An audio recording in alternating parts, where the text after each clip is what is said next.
किसी को 800 में एक नंबर मिलता है and he gets a seat in a medical college.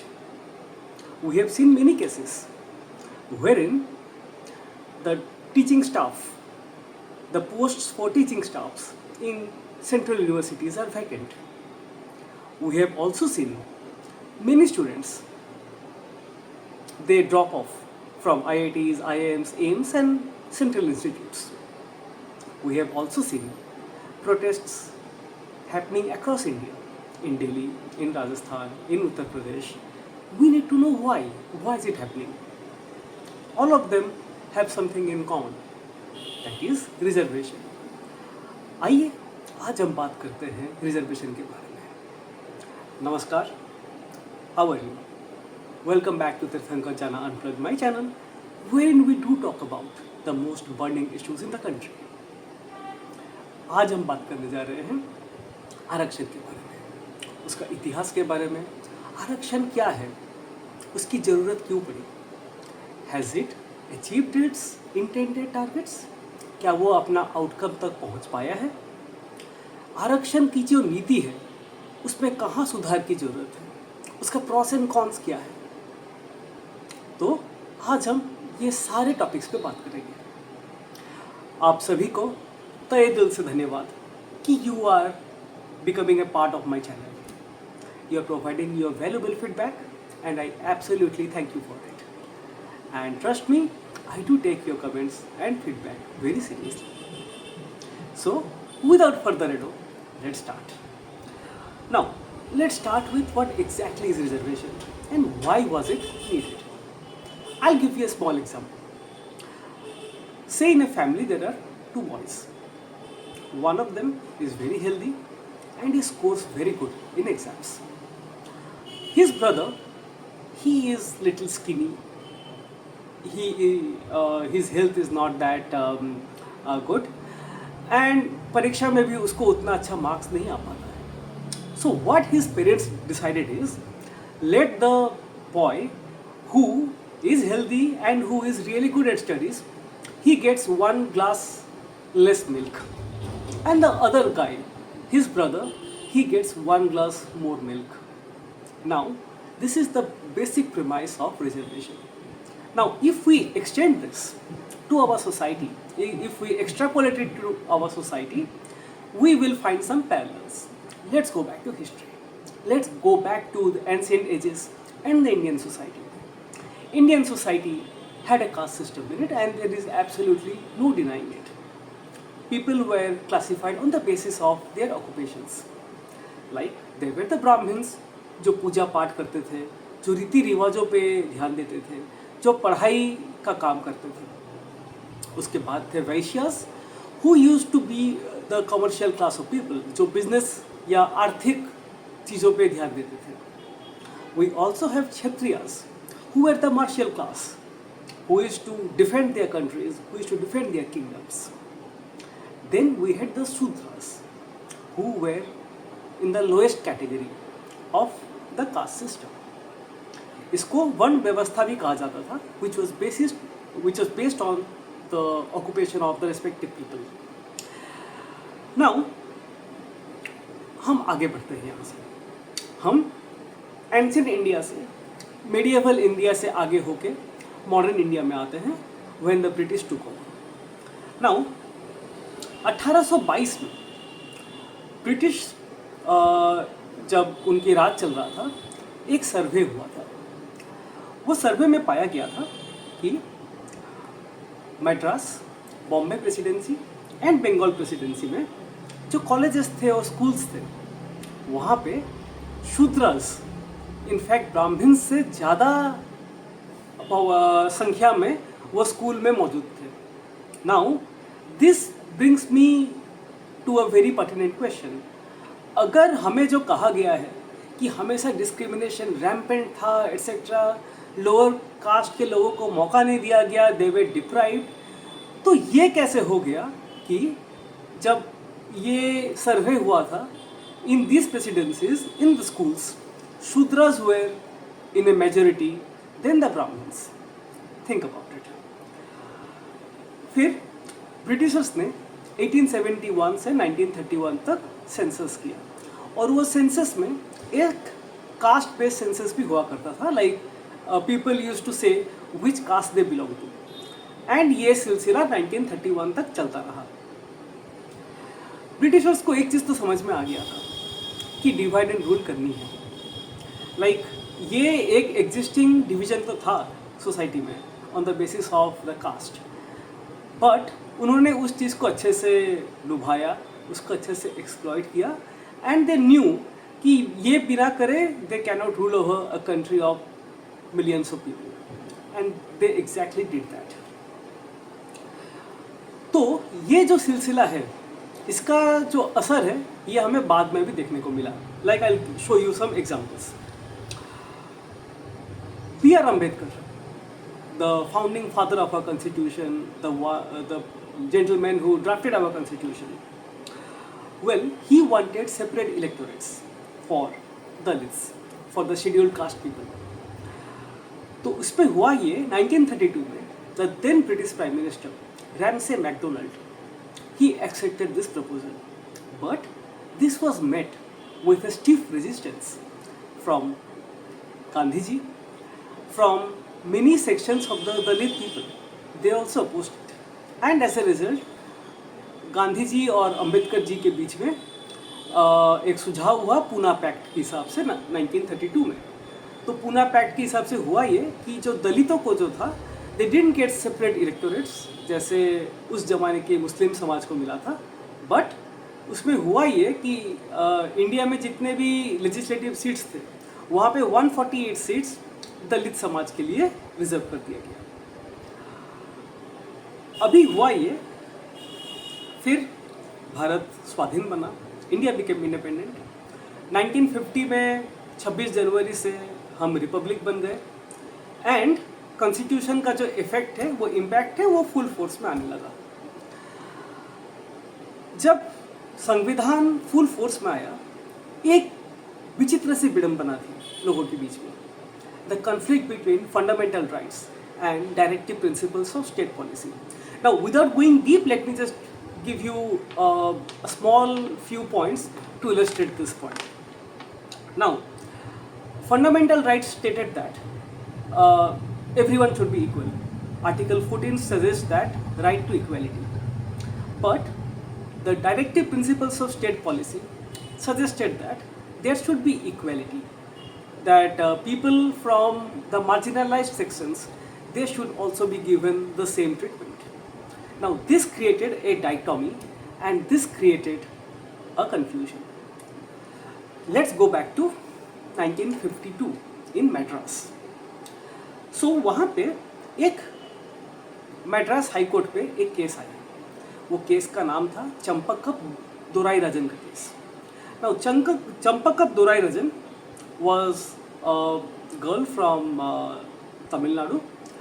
उन्होंने मद्रास प्रेसिडेंसी में एक कॉलेज में, मद्रास स्टेट की एक कॉलेज में, इंजीनियरिंग कॉलेज में वो दाखिला लेना चाहती थी। She was from the upper cast ब्राह्मण कम्युनिटी, बट उस समय का जो एक रूल चल रहा था मद्रास प्रेसिडेंसी में ब्रिटिश के ज़माने से, वो रूल के हिसाब से जितने भी lower section of the society हैं, जो ओबीसी है या जो मार्जिनलाइज सेक्शन है, उनको प्रोमिनेंस दिया जा रहा था over the upper caste students.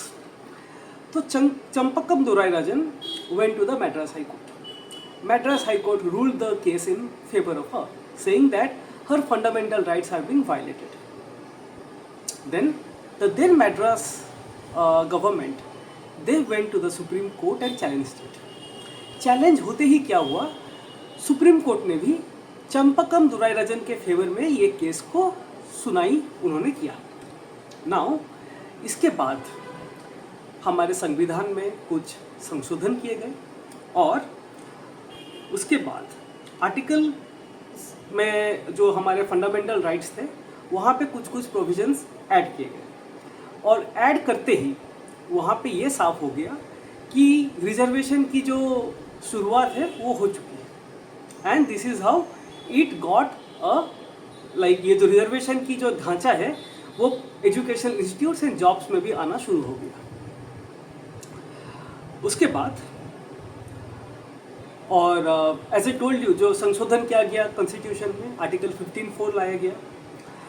फिर 1979 में जब मोरारजी देसाई की सरकार थी, तब एक मंडल कमीशन बनाया गया for the upliftment of OBCs in central government jobs and educational institutions. तो हुआ ये कि 1990 में जब वीपी सिंह प्रधानमंत्री थे, उन्होंने ये रिपोर्ट को सार्वजनिक किया और उन्होंने ओबीसी कैटेगरी के लिए रिजर्वेशन भी ला दिया। जो पहले रिजर्वेशन था that was only for SC and ST community, 1990 से ये एक्सटेंड हो गया to OBC community as well. As a result there was a backlash, ये होना ही था। Like in Delhi university there was a student called Ranjan Goswami. He went ahead and self-immolated himself in front of everyone, protesting this reservation. But एक बार जब reservation आ गया, उसका काफ़ी political कंपल्सन्स था एंड सोशल कंपल्सन्स था on everyone, on each and every party. जो parties पहले reservation के सख्त खिलाफ थी, वो भी अभी रिजर्वेशन के फेवर में बात करनी शुरू करती है। And this extends to everyone, be it Congress और बीजेपी और अदर पार्टीज, क्योंकि सबको ये चीज़ का एहसास तो हो गया कि रिजर्वेशन अभी एक रियलिटी है एंड इस पे आंख बंद करना नामुमकिन है। फिर एक इंदिरा सोनी केस हुआ 1992 में, जहाँ पे ये डिसाइड हुआ कि रिजर्वेशन का जो लिमिट है वो 50% तक मैक्सिमम हो सकती है। बट इसका भी काफ़ी वायलेशन होना शुरू किया। Like many states they went ahead and increase the level of reservations. जैसे कर्नाटका में 56% रिजर्वेशन लाया गया और उसको 9th शेड्यूल में डालने की बात की गई। 9th schedule means that anything in 9th schedule that is outside the purview of judicial review, उस पर आप कोर्ट पे नहीं जा सकते। तमिलनाडु में 69% रिजर्वेशन हो गया and this was a case in many states of India. उसके बाद 2006 में सुप्रीम कोर्ट की सुनवाई के बाद एक कॉन्स्टिट्यूशनल अमेंडमेंट किया गया, 27 कॉन्स्टिट्यूशनल अमेंडमेंट, और वहाँ पे 2006 में आईआईटीज़ और आईआईएम्स में भी ओबीसी पॉपुलेशन को भी रिजर्वेशन मिल गया। So the present formula for reservation in India is 15% for SC community, 7.5% for ST community, 27% for the OBC community, so that is 50%। उसके बाद 2019 में एक कॉन्स्टिट्यूशनल अमेंडमेंट हुआ, 101st कॉन्स्टिट्यूशनल अमेंडमेंट, जहाँ पे EWS that is the economically weaker sections, उनको 10% reservation दिया गया। So 50 + 10 is 60%। So 60% seats are reserve now in central government institutes and in central government jobs. Now हम आगे आते हैं और हम बात करते हैं इसकी ड्रॉबैक्स क्या क्या है, इसकी नेगेटिव्स क्या है, क्यों आज हमें इसके बारे में बात कर रहे हैं। वेल, इसमें हुआ ये कि काफ़ी बैकडोर एंट्री होनी शुरू हुई। What I mean by backdoor entry is, say for example there is an individual who converted to Christianity और एनी अदर रिलीजन। तो हुआ ये, कन्वर्सन होने के बाद वो तब भी अपना हिंदू आइडेंटिटी नहीं छोड़े एंड वो फिर भी रिजर्वेशन का फ़ायदा उठाना शुरू किया। This was a backdoor entry and ये बैकडोर एंट्री काफ़ी स्टेट गवर्नमेंट्स में मुस्लिम कम्युनिटी को भी एक्सटेंड कर दिया। बट रिजर्वेशन का जो मेन ढांचा था, रिजर्वेशन का जो मेन ऑब्जेक्टिव था, that was not for any other religion except the religions which fall under the Hindu religious community, that is Hindus, Jains, Sikhs, वो इन और बुद्धिस्ट्स, ये चारों के लिए ही वो था। बट हुआ ये, there are many state governments जो बैकडोर एंट्री देना स्टार्ट किए to other communities, to other religious communities. Conversions भी इसके बारे में हुआ। कन्वर्सन तो होता रहा, लेकिन people who were converted they didn't leave their reservation benefits, क्योंकि उनको पता था कि अगर हम अपना नया रिलीजन डिस्क्लोज कर दें तब उनको आरक्षण का फ़ायदा नहीं मिलेगा। इसके साथ ही साथ हमें कुछ और इसके ड्रॉबैक्स देखने को मिला, जैसे creamy layer. Now what exactly is creamy layer? Now ये इंश्योर करने के लिए जो संविधान में लिखा गया था कि जैसे for example if anyone is from the SC, ST or OBC community and that person is an IAS officer or say a high court judge, I'm just giving you an example. So his family members cannot avail reservation. But again, here also people, they took care of the loopholes existing in the system and reservation benefits were extended to their families as well. And इसके साथ साथ appeasement काफ़ी हद तक बढ़ता रहा. So इसमें हुआ ये कि to lure this marginalised communities, उनका संख्या बढ़ा दिया गया रिजर्वेशन का बेनिफिट्स में. लाइक जो SC, ST एंड OBC के नंबर ऑफ कास्ट थे एट द बिगिनिंग, वहाँ पे सब कास्ट करके भी उनका नंबर बढ़ा दिया गया and this people were given the reservation benefits. इसका जो सबसे बुरा असर ये हुआ कि जिनको रिजर्वेशन का बेनिफिट्स मिलना चाहिए था उनको मिला नहीं. And I'll give you some examples to show it.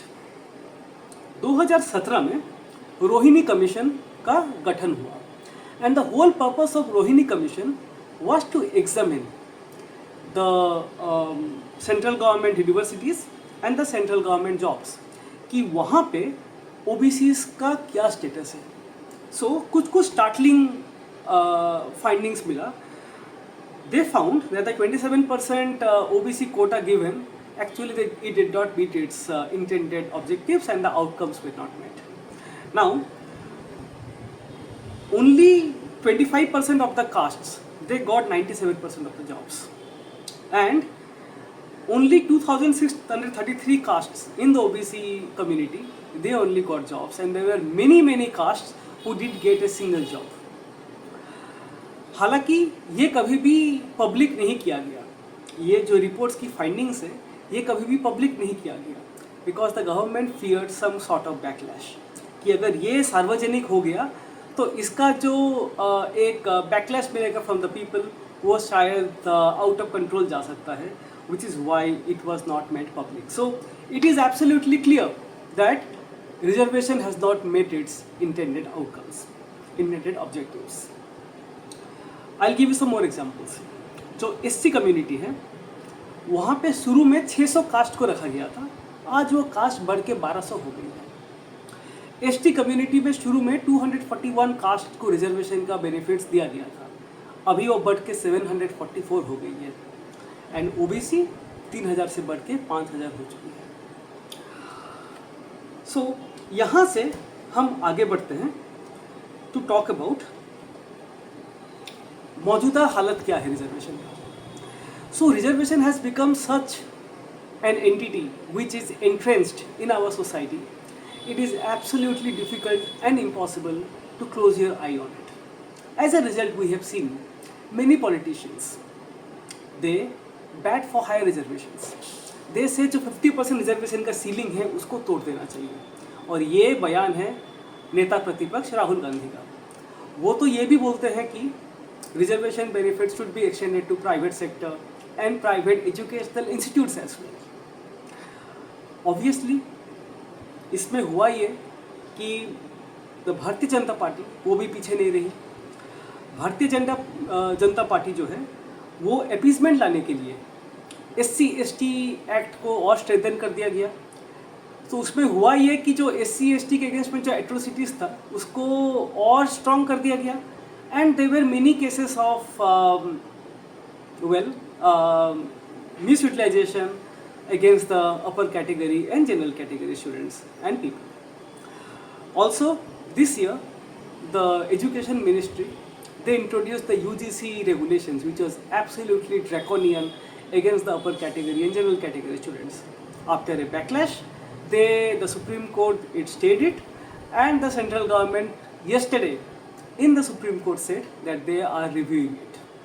So we see that political parties across the spectrum, they have realized that reservation is one such thing in which they cannot close their eyes, they cannot shut it down, and as a result we have seen a somersault and we have seen a complete U-turn in their policies when it comes to reservation.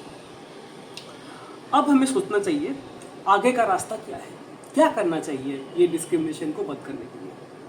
जैसे video के शुरू में I gave you one example in Telangana 800 में से एक number मिलने वाले को, एक स्टूडेंट को, उनको MS ऑर्थोपेडिक्स में, जो सर्जरी में, उनको मौका मिल गया। सिमिलरली MD फॉरेंसिक मेडिसिन में भी 800 में जिसको 12 नंबर मिले थे उनको मौका मिल गया। Now you just realise this thing, जिसको 800 में एक नंबर मिल रहा है, आप उसके पास जाओगे अपना सर्जरी करवाने? Also I have some more examples, some damning examples in front of you. In central universities, for teaching staff, there are 5,182 seats vacant. Now, these are the same seats which are not being filled because they are not finding the proper candidates from the marginalized sections to whom reservation is extended to. In IITs, IIMs, and central universities, we also find many students are dropping off. Almost 13,600 students have dropped off in the last few years. उनको admission और दाखिला तो मिल जाता है, but they are not well, sorry to say, but they are not capable enough to go and study there. And this is not me passing any judgments, this is pure straight rude data which I am disclosing in front of you. सो अभी हमें सोचना चाहिए कि इस पे हमें क्या करना चाहिए। मेरे मुताबिक जो बहुत इम्पॉर्टेंट है वो ये है कि हम इसके बारे में एक बात करना शुरू करें। रिजर्वेशन ऐसी एक टॉपिक है, ऐसी एक टैबू टॉपिक है जिसके बारे में बात करना ही अनुचित माना जाता था। But in my opinion it is high time we do come ahead and we do talk about it. There should be a proper discussion and debate on this topic. In my opinion reservation एक family को एक ही बार मिलना चाहिए। For example, I am from a SC कम्युनिटी। अगर मेरे बाप दादा को किसी को मिला है रिजर्वेशन, वो एक ही बार मिलना चाहिए, मुझे या मेरे बच्चों को नहीं मिलना चाहिए। Going ahead, in my opinion what should also be done is, आप लोग ऐसे कंडीशंस प्रोवाइड कीजिए कि उनको रिजर्वेशन लेने की जरूरत ना पड़े। For example, give coaching, free coaching, और give free IIT, medical or UPSC or state public service commission exams coaching to the needy people, but don't go ahead and extend the same benefits when it comes to jobs. Also, in my opinion, it should be strictly based on economic conditions. That is, only the EWS section, that is the economically weaker section, which covers all the castes and subcastes, only they should be provided the benefits of reservation. अभी potential solutions में हमारे पास दो पहलू हैं, एक long term और एक short term. पहले शॉर्ट टर्म की बात करते हैं। What I believe is, and I had discussed it earlier in one of my other videos as well, जैसे अभी जो आरक्षण का मौजूदा फॉर्मूला है, दैट इज़ 50% प्लस 10%, आप इसको बरकरार रखिए। जैसे फॉर एग्जांपल, आउट ऑफ, मान लीजिए कोई एक कॉलेज है जहाँ पे 100 सीट्स है, 60% ऑफ दो सीट्स आर रिजर्व, एंड जो बाकी 40 रहा that is thrown open to all, that is based on the merit. What in my opinion should be done is, ये 100 सीट्स को आप 200 कर दीजिए, लाइक 100% इंक्रीज कर दीजिए, लेकिन ये जो 60 है, 50% रिजर्वेशन प्लस 10% EWS, आप इसको सेव रखिए। तो 200 माइनस 60 इज 140 सीट्स आप थ्रू ओपन कर दीजिए for the people, for everyone, and that would be settled only on the basis of merit and nothing else. At the same time मेरे पास कुछ long term ideas हैं, जैसे मैंने आपको अभी कहा, जैसे कि आप एक फैमिली में बस एक जन को रिजर्वेशन का बेनिफिट दीजिए, आप इसको ओनली EWS या इकोनॉमिकली वीकर सेक्शन को ही एक्सटेंड कीजिए, बाकी किसी को नहीं। आप फ्री कोचिंग प्रदान कीजिए, like for IIT exams, for JEE exams, for NEET exams, for UPSC और अदर सिविल सर्विस एग्ज़ाम्स, आप उनके लिए फ्री कोचिंग का व्यवस्था कीजिए। बट ऐसा ना करें कि आप जॉब्स के लिए या कॉलेजेस में या IIT का दाखिला के लिए आप वहाँ पे आप रिजर्वेशन का बेनिफिट दे रहे हैं। Now we all talk about that we should become a Vishwa Guru, we should become a developed nation by 2047.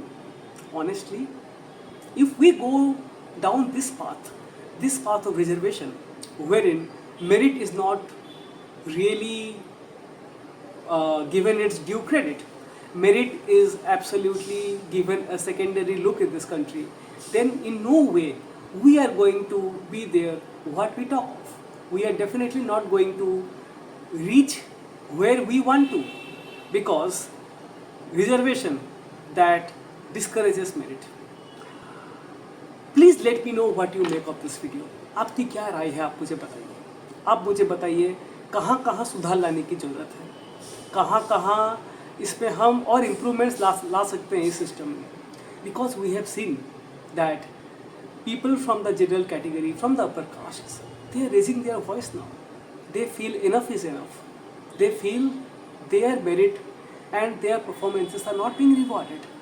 They feel they have been discriminated against. And I absolutely stand with them. It is high time that we go ahead and talk about it. It is high time we debate about it. See, I am pragmatic. I know that शायद मेरे जीवन काल में reservation शायद कभी ना हटे. And हमारा जो इंडियन सिस्टम है जैसे चलता आ रहा है, it would be a miracle if reservation is ever completely eradicated. But it is high time that we talk about it and we tweak the existing formula. We should be more accountable and appreciative of pure merit and talent in this country. नहीं तो हो ये रहा है, there are many people जो बाहर चले जाते हैं, जो देश के बाहर जा रहे हैं, क्योंकि दे फील उनका पोटेंशियल को, उनका टैलेंट को, उनका मेरिट को यहाँ पे कोई रिवार्ड नहीं कर रहा है. It is adding to the brain drain. So it would be my humble submission to everyone, to all political parties, to all governments, come forward and think beyond what has happened. I'd like to know your comments. I'd like to know your feedback on this. Please मुझे बताइए आपका क्या वक्तव्य है, आपका क्या opinion है on this matter, on this topic. I'd like to read. Having said that, please let me know आपको मेरा वीडियो कैसा लगा. And if you have not join me, please to subscribe to my channel and like it. That's the video. Thank you. नमस्ते. जय हिंद.